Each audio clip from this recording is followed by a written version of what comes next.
Segundo matéria do Estadão assinada pela jornalista Julia Lindner, o governo Luiz Inácio colocará pedido de extradição do jornalista Alan dos Santos na mesa de negociação para entrega de espião russo preso no Brasil aos Estados Unidos. Quero passar primeiramente o comentário para Paulo Figueiredo. Anselmo, isso é uma vergonha completa, né? Você vê como é que comunista é vagabundo mesmo. Governo de comunista é governo de gente vagabunda. Primeiro, se eles quiserem realmente reciprocidade, seria uma coisa maravilhosa. Vou te dizer por que seria uma coisa maravilhosa. Porque nós estamos falando de casos absolutamente diferentes. O espião russo ao qual eles se referem, que se chama Sergei Vladimirovich Cherkasov. Minha pronúncia russa não sei se é tão boa assim. Vamos lá, Sergei Vladimirovich Cherkasov, ou Cherkasov. Eu acho que é a melhor pronúncia. Esse sujeito, a ficha correta dele a ficha corrida dele é uma maravilha. Basicamente, ele atuava como um agente para um serviço de inteligência russo nos Estados Unidos com um pseudônimo de Vitor Miller Ferreira. Então, ele recebeu uma acusação que você pode encontrar, está lá no site do Departamento de Justiça americano. Ele foi acusado de atuar como um agente de um poder estrangeiro, ou seja, espionagem, atuar como um agente de poder estrangeiro, fraude no visto, fraude bancária, fraude eletrônica e mais outras acusações ocorridas nos Estados Unidos. Mas a ficha corrida dele é absolutamente gigantesca. Ele cometeu fraude nos Estados Unidos, cometeu fraude no Brasil, tentou obter emprego no Tribunal Penal Internacional em Haia, na Holanda, em 2022, e aí, quando ele foi rejeitado pelos holandeses, ele acabou retornando ao Brasil e com essa atividade falsa. E aí ele foi preso no Brasil, também por cometer fraude no Brasil. Veja, a comparação feita pelo governo brasileiro é do Alan dos Santos, um jornalista registrado, que sempre falou o que pensa, etc, jornalista, inclusive com registro internacional, com um falsário espião russo. Mas ainda assim, o falsário espião russo está recebendo um tratamento muito superior ao do Alan dos Santos. Ora, se houvesse reciprocidade, a primeira coisa que deveria acontecer é que o Alan dos Santos recebesse de fato uma acusação. Porque o Vitor, como é que é o nome dele, de novo? O Sergei Cherkasov, né?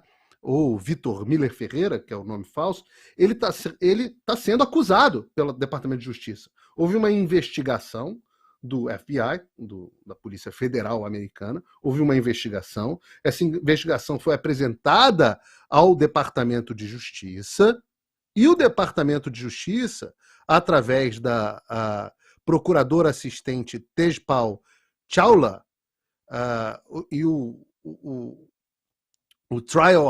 a trial attorney Heather Smith, todos da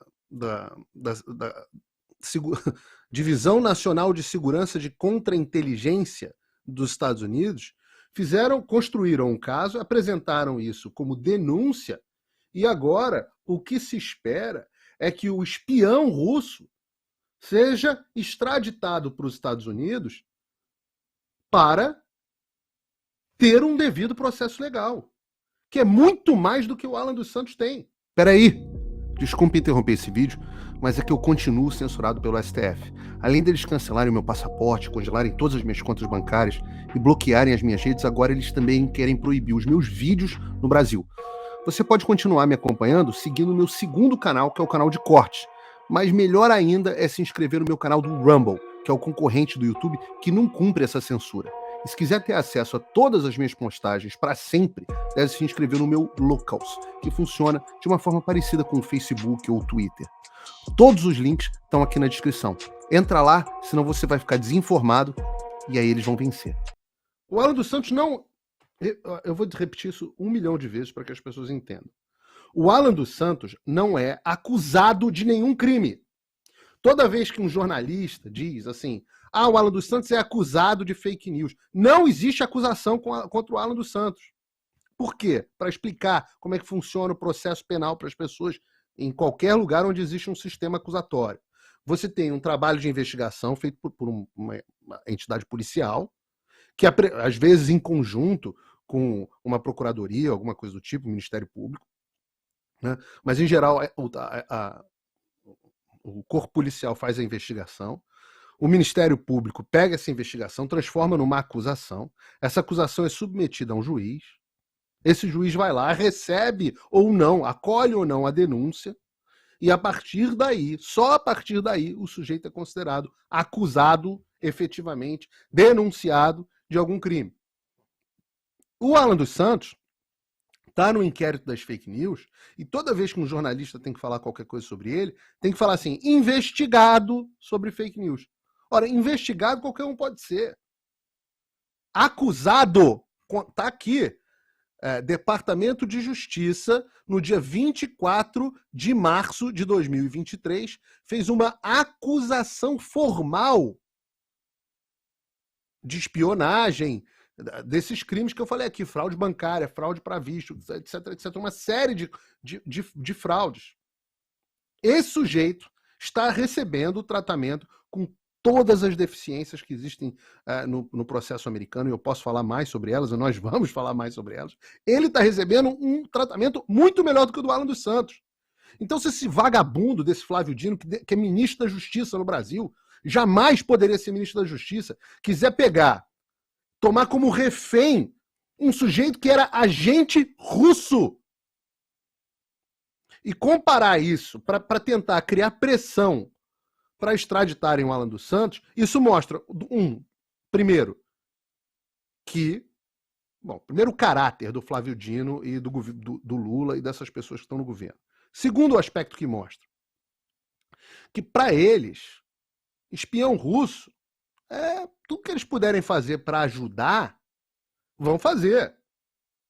Lembra? Esse é o governo que elogia até a Rússia, né, no caso da guerra, diz que tem outros culpados, etc, etc. É o governo que ama, né? Existe essa ligação tradicional entre o PT e a Rússia, desde os tempos de União Soviética. Então, tudo que puderem fazer para proteger um indivíduo russo, vão fazer. Agora, terceiro, um absoluto desconhecimento, porque o ministro da Justiça, além de tudo, é muito desqualificado, inepto para o cargo, como quase todos os ministros do Lula. Um desconhecimento sobre como funciona o processo de extradição. O Brasil e os Estados Unidos têm um tratado de extradição. Esse tratado tem uma série de pré-requisitos. E eu já falei muito detalhadamente sobre o tema. Mas posso dizer que um dos pré-requisitos é de que o crime, ou melhor, a conduta seja considerada criminosa, tanto nos Estados Unidos quanto no Brasil. Esse é um pré-requisito. Então, para o Alan ser extraditado para o Brasil, o que ele fez no Brasil deveria ser considerado também crime nos Estados Unidos. Ora, o que ele fez sequer é considerado crime no Brasil, pela lei do Brasil. Mas nos Estados Unidos, com a proteção da primeira emenda, o Alan dos Santos não vai ser extraditado nunca! E o governo americano já negou um pedido de extradição do Alan e pediu mais informações. O que seriam essas mais, que é a forma justamente que eles negam? O que seriam essas mais informações?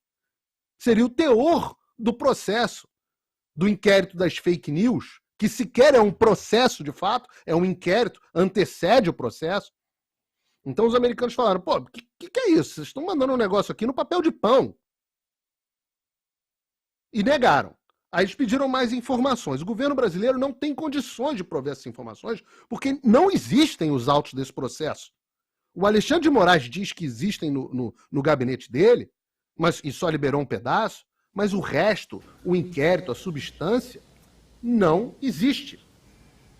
Então, o governo brasileiro resolve tomar como refém do devido processo legal para proteção de um espião russo o caso de um jornalista brasileiro perseguido pelas suas opiniões. Então, esse é um pequeno resumo sobre os acontecimentos. Calma, se me permite, nesse ponto, o Alan é um amigo querido e uma pessoa com quem eu tenho ótimo contato e constante contato. A situação do Alan, do ponto de vista imigratório nos Estados Unidos, é absolutamente regular. O Alan fez um pedido que é cabido, por um momento, de asilo político nos Estados Unidos. Então, isso torna o caso dele ainda mais sensível, porque ele é e não é o único dos brasileiros que tiveram que se exilar e pedir asilo dentro dos Estados Unidos.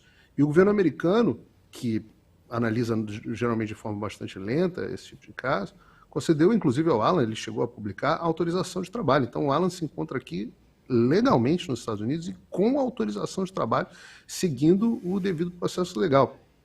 É absolutamente legal e permitido aqui você entrar no país com um visto, se essa fosse a sua intenção naquele momento, e a dele de fato era, quando ele entrou nos Estados Unidos não existia sequer pedido de prisão contra ele.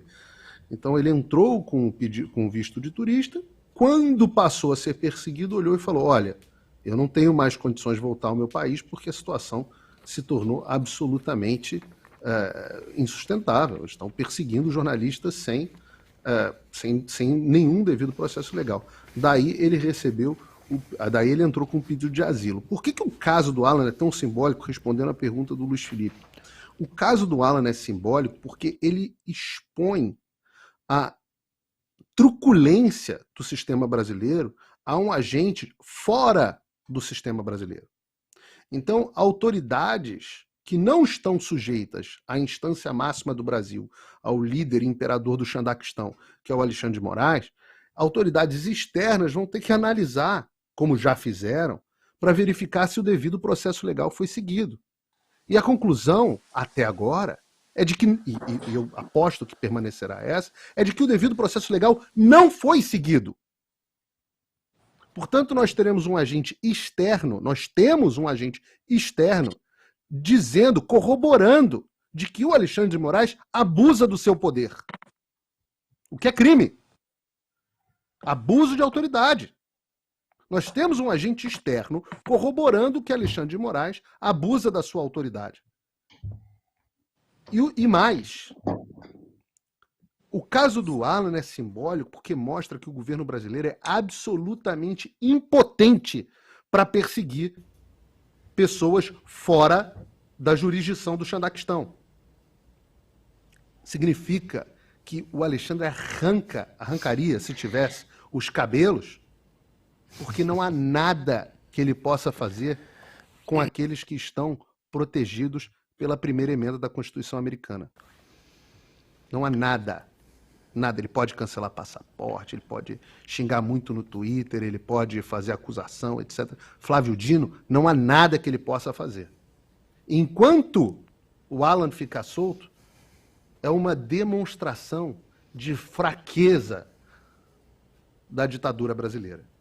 E tirano odeia quando a fraqueza deles fica aparente. Oi, tudo bem? A essa altura você já deve estar sabendo que censuraram e desmonetizaram todas as minhas redes sociais no Brasil, além de bloquearem minhas contas bancárias e até cancelarem meu passaporte. Então, se você gosta do meu trabalho e acha que vale a pena apoiá-lo para que ele continue, eu te convido para clicar no link aqui embaixo e acessar o meu Locals.